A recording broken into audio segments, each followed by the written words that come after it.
Today we're going to unbox and take a quick look at the AT&T Motorola Moto E. Now unfortunately, because of the way AT&T has things packaged, I had to kind of rip this open and mangle it to get into it, but I went ahead and did that ahead of time just so I wouldn't have to do it on camera. But this device, in case you're not familiar with it, does have a 4.5-inch QHD touchscreen, Android Lollipop, 5-megapixel camera, that 1.2 gigahertz quad-core processor, which I believe is the Snapdragon 410, 8 gigs of built-in storage with up to 32 gigs of expandable storage through a micro SD card. We'll go ahead and pull this out of the way so we can see what else comes in the package before getting to the phone. Lots of packaging stuff. There is an AT&T SIM included if you need one. The AT&T Go Phone Smartphone Quick Start Guide, a Moto E Let's Get Started guide, as well as some safety information. And the last thing in here is the micro USB charging cable, an all-in-one cable, which is kind of hard to see there, but it says it does output 5 volts at 550 milliamps. So that's going to be a bit of a slow charger. And now moving on to the phone itself, you can see here it does do 4G LTE, has that quad-core processor, a 2,390 milliamp hour battery, 4.5-inch display, micro SD card slot, and we don't need this anymore, so we can take it off. Okay, I think I've got it figured out. You kind of have to, there you go.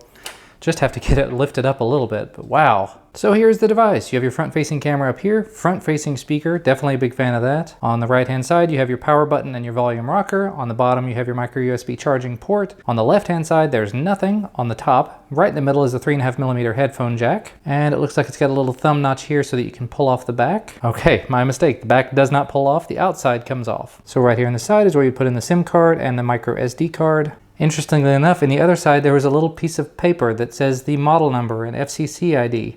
So this is model number XT1527, in case you were curious. Other than that, the slot doesn't seem to be marked for anything. So I don't know if that was supposed to stay in there or not. I just thought it was odd to see a crumpled up piece of paper sticking out. So I'll go ahead and leave that out. It should be noted, it does have the IMEI on the back of it, so you're probably supposed to leave it with it. So I'll just put it back in the packaging. But the cover seems to snap back on pretty easily. Can't complain about that in the slightest. Go ahead and power it up and see what it looks like. And actually, while it's powering up, here's the back side of the device in case you're curious. There's that 5-megapixel camera, the little Motorola Moto dimple, and that AT&T branding. And we're back to our little boot animation, boot logo. This is another device that should come running Android Lollipop, but if it doesn't, it should be pretty quick and painless to get it upgraded. I do recall that Motorola was putting out updates for these pretty fast, but no, it comes running Lollipop out of the box. So we're gonna go through this setup wizard. Does not appear that it does 5 gigahertz Wi-Fi. It only does 2.4, but that's fine. About your privacy, and now it's asking for a Google account. And checking the info, asking about Google services and location. Yep, of course we want to do that. And we're all set.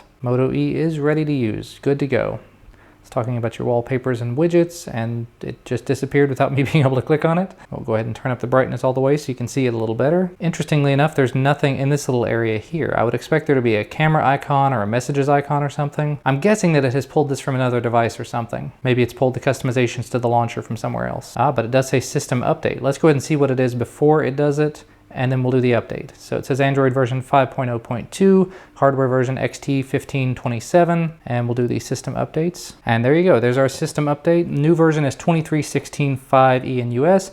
Highlights of this include Android 5.1 Lollipop. Yes, I'm in. Let's do this. So that update's gonna take a little bit of time to download. I'll go ahead and let that happen, and then I'll get back with you. Alrighty, quite a little while later, and we are back. The update has now completed. Go ahead and take a look at it. There's your 5.1.1 drop-down notifications, so I can hit Bluetooth, for example, and get a list of all the things I've paired to, or I can go into the Wi-Fi settings and change my Wi-Fi network from there without having to go into a full settings menu. And it does say here, update complete. Your Moto E has been successfully updated. So now if we go into the settings menu, we ought to be able to see Android version 5.1 or 1.1. There we go, Android 5.1 on the Moto E 2nd gen with 4G LTE. Now, as you might expect, since this is AT&T branded, it does come with some bloatware on it. There's a bunch of AT&T apps pre-installed, drive mode, the Lookout app, My AT&T, Yellow Pages, usage, visual voicemail, a bunch of things you may never use, so that's a bit of a bummer. But there are ways to work around that. Of course, if you root the device, you can take a lot of that off. And a few of the things you do see in here are things that are being automatically installed for some reason or another.